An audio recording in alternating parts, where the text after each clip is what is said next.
नमस्कार, मैं हूं रत्नेश और आप जनसागर न्यूज देख रहे हैं। अमित शाह के बिहार दौरे के बाद लोकसभा चुनाव की सुगबुगाहट थोड़ी तेज हो गई है। लोकसभा चुनाव 2024 के होने में अब महज एक वर्ष से भी कम समय यानी सिर्फ 6 माह ही शेष रह गए हैं। वहीं केंद्रीय गृह मंत्री अमित शाह के बिहार दौरे के बाद इसकी सुगबुगाहट काफी तेज हो गई है।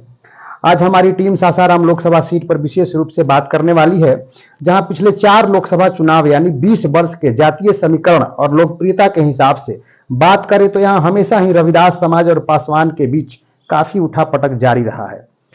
वर्ष 2019 के लोकसभा सीट से छेदी पासवान ने 4,94,800 वोट प्राप्त कर विजेता बने थे, तो वहीं कांग्रेस की सीट पर लड़ी मीरा कुमार को 3,29,055 वोट ही मिला था। मीरा कुमार दूसरे स्थान पर रही थी। इसके साथ ही 2014 के चुनाव की बात करें तो सासाराम लोकसभा सीट से बीजेपी उम्मीदवार छेदी पासवान ही विजयी हुए थे और उनका टक्कर मीरा कुमार से ही हुआ था। उससे पहले 2 बार लगातार मीरा कुमार का ही सासाराम लोकसभा सीट पर दबदबा रहा है। लोकसभा सांसद छेदी पासवान की घटती लोकप्रियता आजकल बीजेपी की सबसे बड़ी टेंशन बनके सामने आ रही है। सासाराम लोकसभा सीट से 2 बार लगातार विजय हुए बीजेपी सांसद छेदी पासवान की इन दिनों घटती लोकप्रियता बीजेपी के लिए काफी सिरदर्द बनी हुई है। तो वहीं दूसरी ओर सासाराम से महागठबंधन भी बहुत मजबूत स्थिति में नहीं दिखाई दे रहा है। पूर्व लोकसभा स्पीकर और पूर्व सांसद मीरा कुमार, पंचायती राज मंत्री मुरारी गौतम और पूर्व लोकसभा उम्मीदवार मनोज कुमार की लोकप्रियता लोगों पर बहुत कुछ बयां कर रही है। मजबूत विपक्ष को लेकर बीजेपी की तरफ से इन दिनों पूर्व चेनारी के विधायक रहे ललन पासवान और सर्वेश राम के नाम को लेकर भी काफी चर्चाएं हो रही हैं। सांसद छेदी पासवान के घटती लोकप्रियता को लेकर लोग इस बार इन्हें इनकार कर रहे हैं। तो वहीं पूर्व विधायक ललन पासवान को लोग सासाराम लोकसभा सीट से काफी पसंद कर रहे हैं, क्योंकि ऐसा देखा जा रहा है कि इनकी लोगों पर इनकी लोकप्रियता काफी सर चढ़कर बोल रहा है। माना जा रहा है या ऐसा प्रारंभिक दौर से ही माना जाता रहा है कि ललन पासवान की भी मजबूती काफी जमीनी स्तर की होती है और बोले हुए नेता माने जाते हैं। ललन पासवान थोड़े जुझारू किस्म के श्रेणी में उनका नाम आता है ललन पासवान का। तो सासाराम लोकसभा सीट की अगर हम बात करें तो इसमें जातीय समीकरण बड़ा एक महत्वपूर्ण भूमिका अदा करता है और इस हिसाब से बीजेपी के लिए अच्छा उम्मीदवार कौन हो सकता है, इस पे भी हम लोग थोड़ा सी चर्चा करेंगे। सासाराम लोकसभा सीट को लेकर जब जातीय समीकरण की बात होती है तो पासवान जाति और रविदास जाति के उम्मीदवार के बीच हमेशा से ही कांटे की टक्कर देखने को मिलती रही है। बीजेपी के विपक्ष में रविदास सीट से मीरा कुमार, मुरारी प्रसाद गौतम, मनोज कुमार इन दिनों चर्चित नामों में से हैं, या यूं कहें कि ये 3 नाम उम्मीदवारी के लिए चर्चा में घूम रहे हैं। तो वहीं बीजेपी की तरफ से छेदी पासवान, ललन पासवान और सर्वेश राम का नाम भी चर्चा में है, जो सासाराम 2024 लोकसभा सीट के लिए बहुत बड़ी पार्टियों के लिए किसी एक चुनौती से कम नहीं है। बीजेपी 2024 लोकसभा उम्मीदवार की घोषणा पर नजर टिकी हुई है।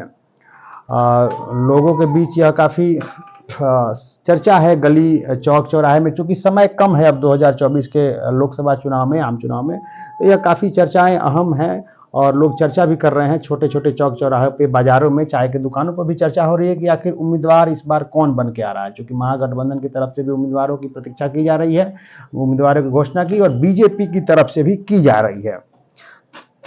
एनडीए के लिए किस जाति के उम्मीदवार सासाराम सीट से होंगे कारगर, ये भी देखना एक बड़ा महत्वपूर्ण विषय है कि या पुनः रविदास समाज आगे आता है या फिर पासवान समाज आगे आता है। तो आजकल कोई भी पार्टी सीट का बंटवारा जातीय समीकरण को नजर रखते हुए ही करती है। इस बार भी यही कयास लगाया जा रहा है। महागठबंधन से दोनों चर्चित नाम है, चाहे वह मीरा कुमार का नाम हो या बिहार सरकार के मंत्री मुरारी प्रसाद गौतम का हो। ये दोनों रविदास समाज से ही आते हैं और इसके साथ ही वीआईपी पार्टी के पूर्व लोकसभा प्रत्याशी मनोज कुमार भी रविदास जाति से ही आते हैं। सासाराम लोकसभा सीट से बीएसपी भी अपने हर बार की तरह रविदास को ही मौका देगी, जो रविदास के वोट पर बहुत पार्टियों की नजर टिकी हुई है। इसके बाद जब बात एनडीए की होती है तो वह पासवान समाज के वोट को अपने और खींचने का काफी प्रयत्न करती है। यही कारण है कि वहीं छेदी पासवान को लगातार 2 बार मौका दिया गया और वह उस पर खरे भी उतरे हैं। परंतु इन दिनों सांसद छेदी पासवान की घटती लोकप्रियता पार्टी के लिए काफी सिरदर्द बनी हुई है।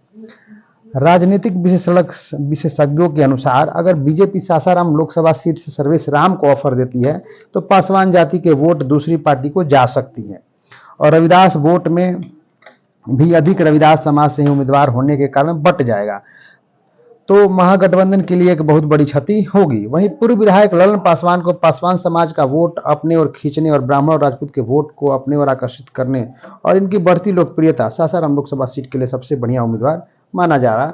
या यूँ कहें कि अब यह भविष्य के गर्त में है, यह देखने वाली बातें होंगी।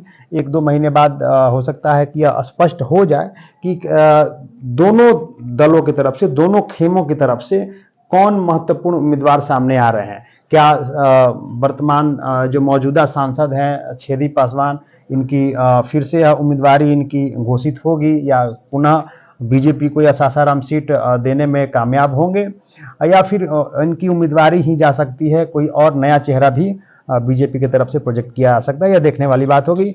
लेकिन महागठबंधन की तरफ से तकरीबन 2-3 नाम की ही चर्चा है और उनमें मुरारी प्रसाद गौतम का नाम भी काफ़ी तेजी से लिया जा रहा है।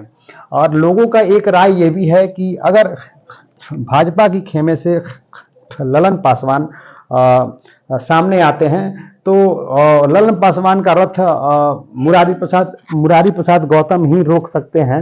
यह लोगों में भी यह काफ़ी चर्चा का विषय है। लोग ऐसा मान रहे हैं कि ललन पासवान का रथ सिर्फ और सिर्फ मुरारी प्रसाद गौतम ही रोक सकते हैं। खैर, चीज़ें काफ़ी कुछ और भी हैं। इन सब चीज़ों को लेकर के हम लोग आगे भी बात करेंगे। तब तक के लिए धन्यवाद।